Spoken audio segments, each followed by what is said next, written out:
Hello guys दोस्तों, इस video में हम बात करने वाले हैं सीरियल अनुपमा की, जिसके अपकमिंग ट्रैक में आप सभी देखने वाले हैं कि अब जो श्रुति है ना, वो खुद ही अनुज कपाड़िया और अनुपमा की शादी कराएगी और श्रुति हमेशा हमेशा के लिए अनुज कपाड़िया और अनुपमा की लाइफ से चली जाएगी। जी हाँ, आपको बताया दोस्तों कि अब जाकर जो श्रुति है उसे धीरे धीरे करके ये एहसास हो रहा है कि वो कितनी बड़ी गलती कर रही थी अनुज कपाड़िया और अनुपमा के रिश्ते के बीच में आकर, क्योंकि जो श्रुति है वो काफ़ी लंबे समय से अनुज कपाड़िया और अनुपमा के बीच में आने की कोशिश कर रही है और वो अनुज कपाड़िया से प्यार तो करती ही है, साथ ही साथ अनुज से शादी भी करना चाहती है। लेकिन दोस्तों, शो के अपकमिंग और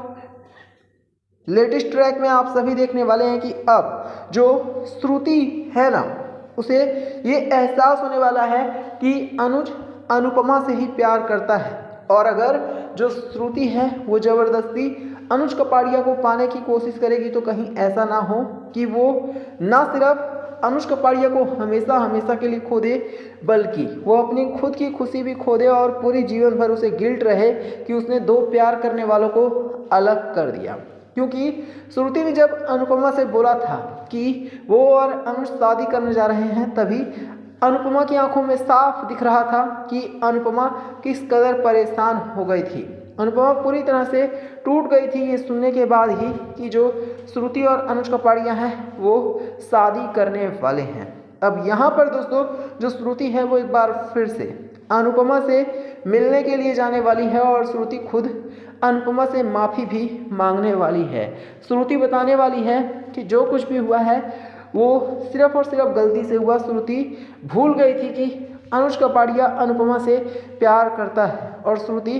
अनुज कपाड़िया के प्यार में पड़ गई और वो सारी दुनिया भुलाकर अनुज कपाड़िया को पाने में ही लग गई। लेकिन अब धीरे धीरे करके दोस्तों आपको बता दें कि जो श्रुति है उसे जैसे ही एहसास हुआ है कि अनुज और अनुपमा एक दूसरे के लिए ही बने हैं, तो इसके बाद अब खुद जो श्रुति है ना दोस्तों, वो भी अब अनुज कपाड़िया से और अनुपमा से माफ़ी मांगने वाली है और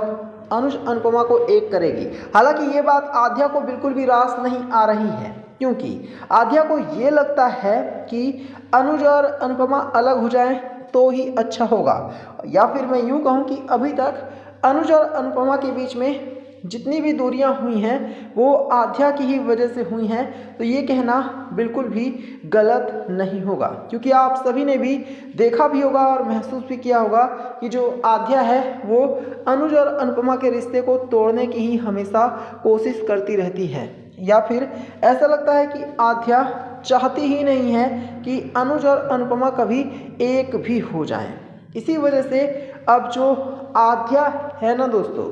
श्रुति उसको भी समझाने वाली है। श्रुति ये क्लियर कर देगी कि आध्या अब कोई छोटी बच्ची नहीं है और आध्या को ये जानना होगा कि सही क्या है और गलत क्या है। सही गलत में आध्या को अब फर्क करना होगा और आध्या को ये समझना होगा कि उसे सिर्फ अपनी खुशी के बारे में नहीं सोचना चाहिए, बल्कि अनुज कपाड़िया की भी खुशी के बारे में सोचना चाहिए। उसे ये सोचना चाहिए कि जो अनुज कपाड़िया है वो भी तो इंसान ही है और वो बेचारा आखिरकार इतना दर्द इतना गम कैसे सहता होगा। तो यहाँ पर दोस्तों अब एक बात जो कि पूरी तरह से क्लियर है वो ये है कि जो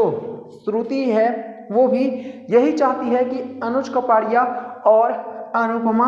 हमेशा हमेशा के लिए एक हो जाएं।